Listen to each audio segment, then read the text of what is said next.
Vous avez écouté Assimi Goïta? Il dit que c'est on l'a téléphoné de l'extérieur pour lui dire, hey, on va te nommer un président, un premier ministre, un président de l'Assemblée. Il dit, ah bon? Très sérieusement, hein? Il dit aux gens, bon, président, qu'on ne peut pas ici ça. Maintenant, le reste, là, on verra. Le président du Niger, il nous dit que le jour où il y avait la crise au Niger, il y a un pays européen qui a voulu les appeler pour intervenir. Est-ce que vous savez que c'est le président français qui a appelé le monsieur? Il dit, mais le Niger, là, ce n'est pas pour vous. Il ne faut pas parler avec le Niger, c'est pour la France. Entre des États qui sont tous dans l'Union européenne. Et puis l'autre s'est tu. Ou Bagabaga. Les Bagabaga, là, ça peut marcher ailleurs. Nous, là, c'est terminé. Il n'y a plus ça chez nous. Bon, quand dans un État, vous savez que les militaires, là, ils sont tellement discrets. Notre président n'a pas donné les noms des 4 personnes, là, qui devaient être président, premier ministre. Ils sont là. Moi, je les connais pratiquement. Il ne m'a pas dit, mais je les connais. Parce qu'en réalité, ils ont leurs gens ici. Le Niger aussi n'a pas dit le nom du pays, mais je connais le pays. Mais vous imaginez, nous étions des choses de quelqu'un. Ce n'était pas des pays, hein, c'est leurs choses. Même quand vous voulez parler avec nous, ils vous disent que vous ne pouvez pas. Vous savez que moi, j'ai été dans une mission à l'extérieur, dans un pays. Vous savez ce qu'ils m'ont dit? Il y a un prince que j'ai rencontré. Je lui ai dit que, tu sais, nous, moi, je suis venu chez vous, sinon dans notre population, on pense que vous êtes les amis des Français. Ah, il me dit, tu sais, nous, on nous a dit que pour parler aux Africains, là, il faut passer par eux. C'est-à-dire, quand tu veux parler au Mali, là, tu vas dans ces pays-là.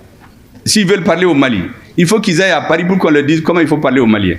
Parce que le Mali, c'est la chose des Français. Vous imaginez dans quel état on était? Et tous ces dirigeants que vous voyez cravatés, ils font du gros français dans les avions, ils étaient tous là-dedans. Abbé, des vauriens qui font des années là-bas et échoués dans les classes. Ils vont dans les bibliothèques pour étudier les formules latines, là, veulent nous impressionner. Ah, mais tu vas pour Kafode, Kassoro Foy. Il y a Foy, il ne peut pas leur dire non. Si on leur dit de s'asseoir, ils s'assoient. On lui dit de se lever, ils se lèvent. Quand il vient en Afrique, il fait du bruit. Quand on va là-bas, on le tape sur les épaules. Ça, ce n'est pas des présidents. Ces présidents-là, c'est fini au Mali. C'est pour mettre fin à ce système-là qu'on essaie de diaboliser nos présidents. Et vous ne devez pas accepter. Si ces présidents, par l'âge, par décision personnelle, ne sont pas là demain, le flambeau, vous devez le tenir. Les jeunes, les filles, une nouvelle race d'hommes politiques pour libérer l'Afrique définitivement.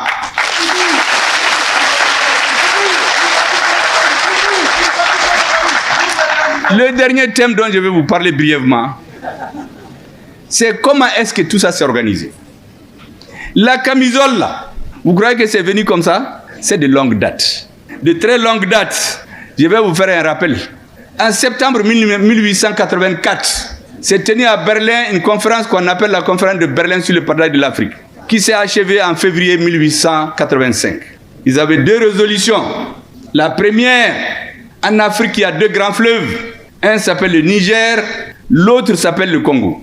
Il faut qu'on aille les aider à régulariser la circulation sur ces fleuves. Première conclusion. Deuxième conclusion, nous allons partir nous entraider. La France va apporter la mission civilisatrice de la France. L'Angleterre va apporter les 3 C. La civilisation, le commerce, le christianisme. Voici les conclusions de la conférence de Berlin. Les Russes étaient là-bas. Ils ont réuni 14 nations. Les Américains étaient là-bas. Les Américains leur ont dit, mais les Africains, là, il n'y a personne. Mais c'est les Européens qui décident. Dans les relations internationales, c'est une question de rapport de force. Le roi de Belgique, on lui a donné le Congo comme propriété privée. La route Congo-Océan, là, ils ont tué plus d'1 million de Congolais pour construire la route. Mais aujourd'hui, ils disent que c'est eux qui ont civilisé les Congolais. 1 million, ils sont venus. Une fois qu'ils se sont installés, on a oublié les fleuves Niger, on a oublié les 3 C, on s'est mis à tuer les gens, à faire la guerre, coloniser, opposer les gens, retirer les richesses. Ils ont fait tout ce temps-là, jusqu'à ce que la Seconde Guerre mondiale a éclaté. Quand elle a éclaté, ils ont dit aux Africains, venez nous aider à nous libérer. Une fois qu'on est libre, vous aurez l'indépendance. Avant, on croit que les Africains, ils fuient. Sur le front, quand c'est chaud, c'est eux qui montent. C'est eux qui cherchent les serres à canon. On a compris que c'est des hommes qui sont braves. Quand la guerre est finie, les plus braves, on les a orientés quelque part pour les faire disparaître tous. Pour qu'ils n'aillent pas expliquer les choses à leur peuple. Les autres, que les gens connaissent. Ça, c'est des phénomènes qui ne sont pas les plus importants. En tout cas, dans l'histoire, il y en a beaucoup, mais au moins on les connaît pour montrer comment c'est important de connaître quelque chose. À Thiaroye, au Sénégal, les soldats ont demandé juste qu'on les mette dans leurs droits. On les a tués tous. Pourquoi ils revendiquent d'être dans les mêmes droits? Ça, c'est parce qu'on le sait. Mais ce qui est arrivé avec les autres, on ne le connaît pas. Qu'est-ce qu'ils ont fait? L'Union soviétique et les États-Unis ont dit aux puissances colonisatrices là, il faut décoloniser. Parce qu'eux aussi voulaient les affaiblir. Tous les autres sont partis. Les Français ont dit qu'ils ne partent pas. Ils ont commencé à louvoyer l'Union française, autonomie interne, et petiti et patata. Quand ils ont vu que rien ne marche, ils ont appelé un gouverneur colonial qui s'appelle Pierre Messmer. On l'a désigné Premier ministre. Et on lui a dit, organise-nous la décolonisation. Voici ce qu'il écrit dans ses mémoires, je vous le dis. La France accordera l'indépendance à ceux qui l'exigeaient avec le moins d'intransigeance, après avoir éliminé politiquement et militairement tous ceux qui l'exigeaient avec intransigeance. Vous avez bien compris? Ils se sont organisés. Tous les gens qui sont réellement contre eux, ils les ont tués politiquement. Ils ont organisé des élections pour faire perdre leur parti.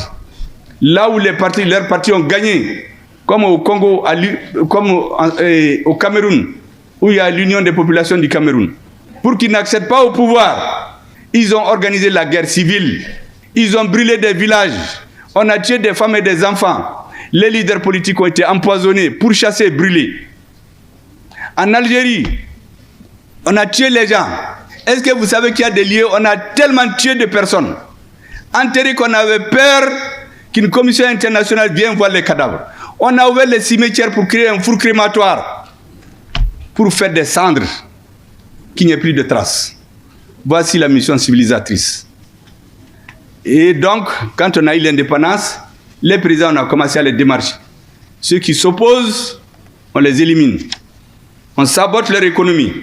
Les mêmes populations qui les applaudissaient deviennent mécontentes. Et puis on les élimine, on fait des coups d'État. Les coups d'État sont venus, les militaires ont fait leur temps, ils ont commencé à comprendre. Qu'est-ce qu'ils font? Les ressources financières des pays qui viennent de la vente du coton, du cacao, de l'or, on appelle ça les termes de l'échange. Ils divisent par 2 ou 3. Donc un pays qui a 3000 francs se retrouve avec 1000 francs dans l'année.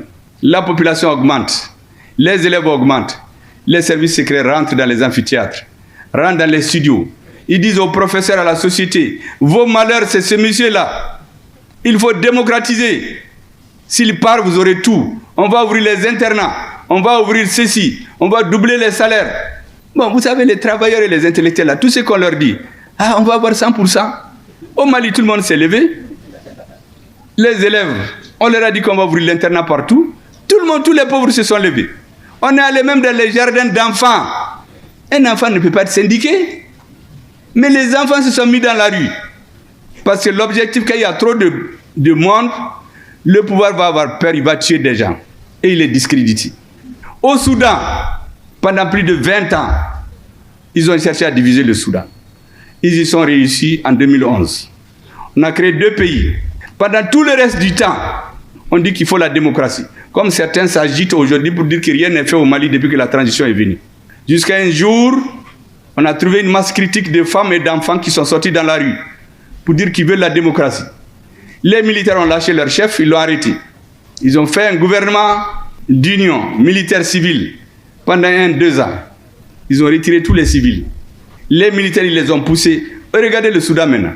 Les gens qui parlaient de démocratie, ils sont tous morts. D'autres ont fui. C'est les militaires qui sont en train de se détruire. Ils ont détruit leur pays. J'ai fait cette parenthèse pour dire que quand les militaires ont compris ça, ils ont dit que mais ces militaires-là, il faut qu'on les enlève. On a dit qu'il faut la démocratie. La démocratie est venue. Dans un pays de 10 millions d'habitants, il y a 200 partis. Mais ça, c'est quoi ça? On a commencé les guerres civiles. Vous avez les guerres au Libéria, en Sierra Leone, ceux qui coupaient les mains là. Mais c'est des chefs d'État africains qui finançaient. Sous le couvert de la démocratie, on a renversé les régimes. Remarquez seulement, tous les pays de l'Afrique francophone que je sais, sans exception, prenez-les. Rwanda, Burundi, Zaïre, Congo, Tchad, Centrafrique, Niger, Algérie, Mali, Côte d'Ivoire, tout Burkina. Dans tous les pays, on a changé le pouvoir après la conférence de la Boule. il y a eu des coups d'État, des guerres civiles et destruction du système éducatif et du système militaire. On a détruit l'État, on a détruit l'armée, on a détruit l'école. L'étape suivante, les armées étant affaiblies, on dit il faut aller lutter contre le terrorisme. Voilà comment ils font dans nos pays.